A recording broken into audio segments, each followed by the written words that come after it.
حضرت علی کے دستے راست تھے، تابعین میں شامل ہیں، صحابی نہیں ہیں، اور جن لوگوں نے سیدنا عثمان کی پالیسی سے اختلاف کیا ان میں وہ top of the list personalities میں سے تھے۔ آپ کو پتہ ہے نا وہ صحیح مسلم۔ سلامتی ہے، سلامتی ان آنکھوں پہ جو ہدایت پہ نظریں جمائے بیٹھی ہیں، ان کانوں پہ جو ذکر خیر کے منتظر رہتے ہیں، اور ان قدموں پہ جو ہدایت کی راہ پہ گامزن ہیں۔ السلام علیکم ورحمۃ اللہ وبرکاتہ۔ دیکھیں جی، مالک اشتر رحمہ اللہ تعالیٰ تابعین میں سے ہیں۔ انہوں نے نبی علیہ السلام کے مبارک زندگی کے اندر اسلام قبول کر لیا تھا، لیکن ان کا سٹیٹس وہ ویسے کرنے والا ہی تھا، نبی علیہ السلام کے قدموں میں حاضر نہیں ہو سکے۔ کئی ایک لوگ ہیں جنہوں نے رسول اللہ کی زندگی میں ایمان قبول کیا، لیکن دور دور کے علاقوں میں تھے، ان کو موقع نہیں ملا یا ٹائم شارٹ تھا، وہ پہنچ نہیں سکے۔ سیدنا ویسے کرنی رحمہ اللہ تعالیٰ کے اوپر بھی میرا ایک کلپ ریکارڈڈ ہے ڈیٹیل۔ ان کے بارے میں تو نبی علیہ السلام نے خود فرما دیا تھا تابعین میں سب سے بہترین شخص ہے اویس، اس کی والدہ کی مصروفیت کی وجہ سے وہ میرے پاس نہیں آ سکا۔ صحیح مسلم میں اوپر تلے 4 احادیث ہیں، میں نے ڈیٹیل لیکچر اس پہ ریکارڈ کروایا۔ تو سیدنا ویسے کرنی والا سٹیٹس ہی مالک اشتر کا ہے، وہ بھی تابعی ہیں، صحابی نہیں ہیں، اگرچہ کئی صحابہ سے عمر میں وہ بڑے ہیں۔ سیدنا علی اور ان کی عمر میں آلموسٹ سمجھ لیں 10 سال کا فرق ہے، یعنی نبی علیہ السلام کی وفات کے وقت مولا علی کی عمر تھی 34 ایئرز، تو مالک اشتر کی عمر تھی 24 اس وقت۔ باقی یہ کنٹروورشل ہیں، اس میں کوئی شک نہیں ہے۔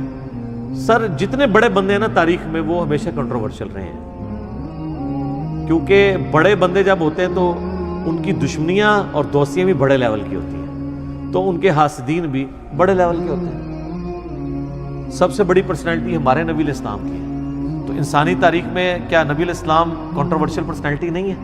پچھلے 100 سالوں میں 60,000 کتابیں نبی صلی اللہ علیہ وآلہ وسلم کے خلاف لکھی گئی ہیں، 2 سے زیادہ کتابیں روز کی بنتی ہیں، اتنی زیادہ کتابیں کسی شخص کے خلاف نہیں لکھی گئی، اور انہی 100 سالوں کے اندر سب سے زیادہ اسلام تیزی سے پھیلا ہے۔ تو مالک اشتر کی کیا اوقات ہے رسول اللہ کے مقابلے پہ؟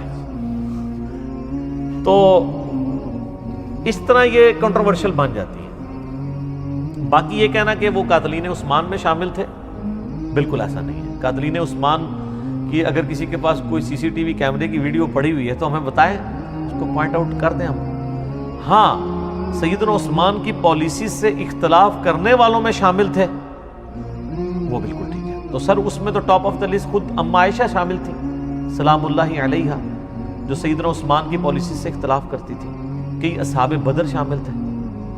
باقی سیدنا عثمان کے ساتھ جو کیا گیا وہ تو ظلم پہ مبنی ہے۔ رہا پروٹیسٹ، تو اس کے اوپر تو سیدنا عثمان نے کبھی خود بھی فتویٰ نہیں لگایا رضی اللہ تعالیٰ عنہ علیہ السلام۔ حتیٰ کہ صحیح بخاری میں 695 نمبر حدیث ہے، ایک صحابی کہتے ہیں کہ میں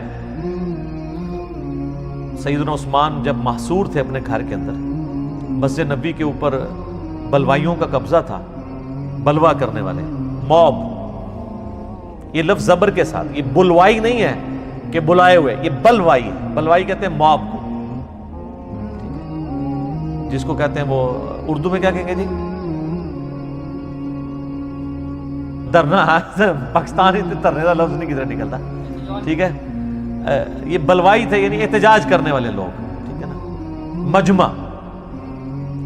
تو صحیح بخاری 695 نمبر حدیث میں آتا ہے کہ وہ صحابی پوچھتے ہیں کہ امیر المومنین، ہمارے امام تو آپ ہیں اور مسجد پہ فتنے کے امام کا قبضہ ہے، ہمیں خدشہ ہے کہ ہم گناہ میں مبتلا نہ ہوں، کیا ہم ان کے پیچھے نماز پڑھ لیں؟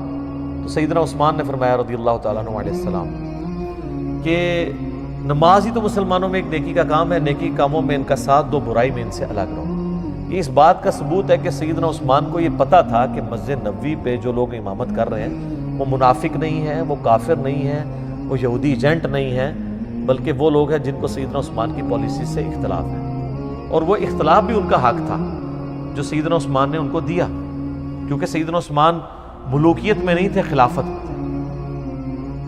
لیکن جو انہوں نے ایکٹیویٹی پرفارم کر دی اس میں خیر کافی سازشی لوگ بھی شامل ہو گئے۔ آج کل ہی سازشوں کا پتہ چلتا، بات کی آپ پرانے زمانے کی کیا بات کریں، تو وہ جو کچھ ہوا وہ تو ہم اس کو کنڈیم کرتے ہیں۔ سیدنا عثمان مظلوماً شہید ہوئے، ان کی خلافت خلافت راشدہ ہے، چند ایک مس ہینڈلنگز کی وجہ سے کسی کی زندگی کو زیرو سے ملٹیپلائی نہیں کر دیتے۔ تو اس میں محمد بن ابی بکر بھی شامل ہیں، سیدنا ابو بکر کے بیٹے مخالفین میں۔ تو قاتلین کا تو کسی کو نہیں پتا۔ خود مالک اشتر سے جب پوچھا گیا تو انہوں نے ہمیشہ انکار کیا۔ آپ اہل سنت کی جتنی بھی تاریخ ہیں وہ اٹھا کے دیکھیں، ان کے بارے میں یہ والے اقوال بھی ملتے ہیں، اگر ان کی مخالفت میں ملتے ہیں تو یہ کہیں نہیں ملتا کہ انہوں نے قتل کیا ہے، ورنہ سیدنا علی رضی اللہ تعالیٰ عنہ کبھی ان کو اپنے قریب نہ رکھتے،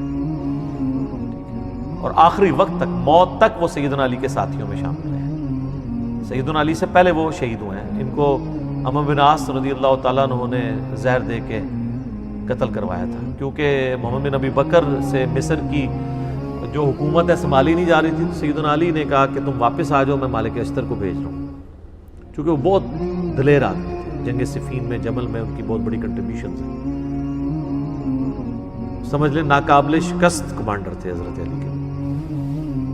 راستے میں ان کو دھوکے سے وہ شہد پلا کے مہمان نوازی کر کے ان کو قتل کر دیا گیا۔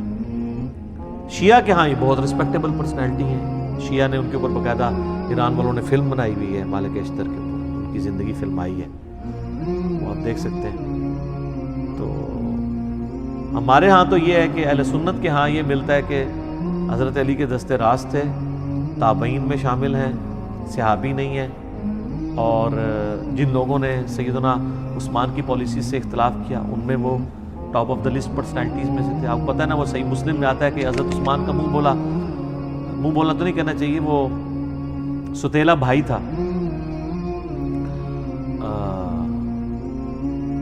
عقبہ ابن ابی معیط کا بیٹا ولید ابن عقبہ، اس کو گورنر لگایا ہوا تھا کوفہ کا، اور وہ اس نے صحیح مسلم میں آتا ہے شراب پی کے نماز پڑھائی۔ میں نے کربلا والے ریسرچ پیپر میں یہ حدیثیں ڈالی ہیں، سیدنا عثمان کی شہادت کے اصلی اسباب کیا ہیں، جعلی اسباب نہیں جو حکمرانوں نے لکھ دی ہیں تاریخ کے اندر، اصلی اسباب جو احادیث کی روشنی کے اندر ہے۔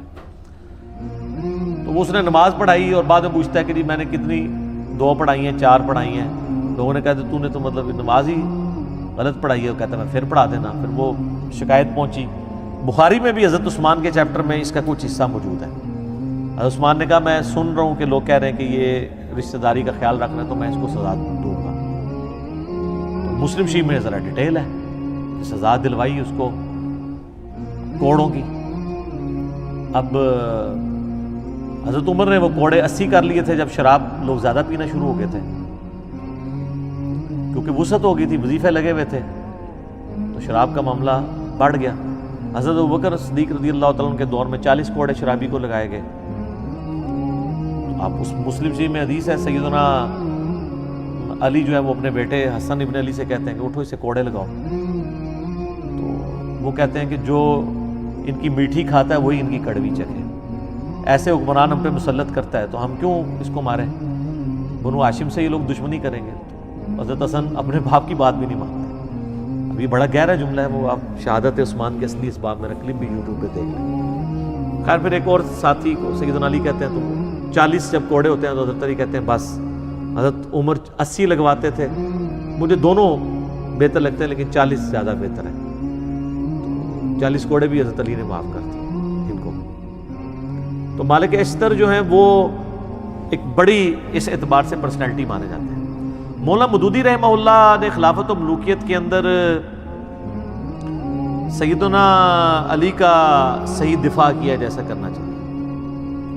ایک جگہ انہوں نے بھی ٹھوکر کھائی ہے اس معاملے میں، ان کا موقف تھا کہ ان لوگوں کو حضرت علی کو مین سٹریم میں نہیں لانا چاہیے تھا، جو بلیمڈ لوگ تھے۔ ظاہر وثوق سے تو مولانا مودودی کے پاس بھی کوئی ریکارڈنگ نہیں موجود کہ وہ بتا سکے، جبکہ سیدنا علی ظاہر ہے کہ وہ سمجھتے تھے کہ یہ صرف بلیمڈ لوگ ہیں، یہ تو بڑے مخلص لوگ ہیں، انہوں نے اسلامی حکومت جو بگڑ رہی تھی اس کے خلاف اس اعتبار سے احتجاج بلند کیا۔ یہ نہیں کہ حضرت عثمان کو وہ ہٹانا چاہتے تھے ان کی خلافت سے، یہ تو ان کا نہیں تھا نظریہ۔ تو حضرت علی کی سپورٹ مالک اشتر کے لیے ہونا میرے خیال ہے یہ ڈگری کافی ہے، کیونکہ سیدنا علی کے پیچھے رسول اللہ کھڑے ہوئے ہیں۔ جنگ جمل صفین نہروان کے اوپر جتنی احادیث ہیں، نبی الاسلام نے کہا کہ مخلوق کے بہترین لوگ ہیں جو یہ جنگیں لڑیں گے، تو وہ جنگیں لڑنے والوں میں حضرت علی کا جب کمانڈر ہے آپ اس کو نکال دیتے ہیں تو وہ بشارت تو اس پہ فٹ ہو رہی ہے سیدھی سیدھی۔ ویسے تو یہ کبھی سمندری جہاد والی فٹ کر دیتے ہیں، کسی کے اوپر کچھ کر دیتے ہیں، کبھی قسطنطینیہ والی پکڑ کے کسی کے اوپر لگا دیتے ہیں، تو ادھر نہیں لگتی ہیں، ادھر بھول جاتے ہیں اور وہ پراپوگنڈا کرتے ہیں، وہ اس لیے صرف کہ اور یہ ان کے بیٹے بھی پھر سیدنا حسین ابن علی کے ساتھ مخلص تھے۔ مختار ثقفی نے جب قاتلین حسین سے بدلہ لیا ہے تو اس وقت ان کے ساتھ دست راست ان کا بیٹا تھا ابراہیم ابن مالک اشتر، وہ بھی ان کے ساتھ تھے۔ یہ یعنی نخی قبیلہ جو ہے وہ بڑا جاندار قبیلہ تھا، جنگجو لوگ تھے۔ اور ابراہیم نخی جو ہے وہ تابعی، ان کی عمر 46 ایئرز ہوئی ہے ٹوٹل، 50 ہجری میں پیدا ہوئے ہیں، 96 ہجری میں فوت ہو گئے، بخاری مسلم کے راوی ہیں، امام حنیفہ کے دادا استادوں میں شامل ہیں۔ ان کا المعجم الکبیر طبرانی میں قول موجود ہے نا کہ بالفرض اگر میں قاتلین حسین میں شامل ہوتا اور اللہ تعالیٰ قیامت کے دن مجھے معاف بھی کر دیتا اور میں جنت میں بھی داخل ہو جاتا، پھر بھی میں جنت میں رسول اللہ کا سامنا نہ کر سکتا کہ کہیں حضور مجھے پوچھ ہی نہ لیں کہ تو قاتلین حسین میں شامل تھا، حالانکہ اللہ معاف کر چکا ہوا ہے۔ پھر بھی جن لوگوں کو معاملے کی سینسٹیوٹی کا پتہ ہوتا ہے نا، وہ ڈرتے ہی رہتے ہیں۔ تو یہ ابراہیم نخعی یہ بھی اسی قبیلے سے تھے۔ تو مالک اشتر کے بارے میں یہ ہمارا یہ موقف ہے۔ باقی ان کو سیدنا علی کے جو باقی جانثار صحابہ میں سے تھے، جو ساتھیوں میں سے، ان کے لیول پہ تو نہیں اب کوئی کہ عمار ابن یاسر کے مقابلے پہ تو نہیں ہم انہیں مانتے، نہ کبھی مالک اشتر یہ جرت کریں گے کہ وہ کہیں کہ میں عمار ابن یاسر کے مرتبے کا ہوں۔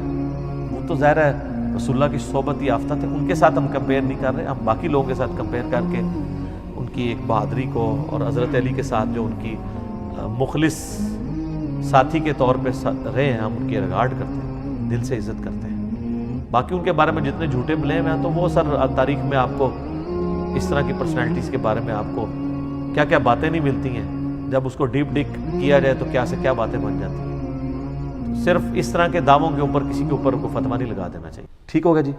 اللہ تعالیٰ سے دعا ہے جو حق بات میں نے کہی اللہ تعالیٰ ہمارے دلوں میں راسخ فرمائے، اگر جذبات میں میرے منہ سے کوئی غلط بات نکل گئی اللہ تعالیٰ ہمارے دلوں سے ہی محو کر دے، ہمیں کتاب و سنت کی تعلیمات پر عمل کر کے دوسرے بھائیوں تک پہنچانے کی توفیق عطا فرمائے۔ سبحانک اللہم و بحمدک، اشہد ان لا الہ الا انت، استغفرک و اتوب الیک، وما علینا الا البلاغ المبین۔ جزاکم اللہ خیرا و احسن الجزاء۔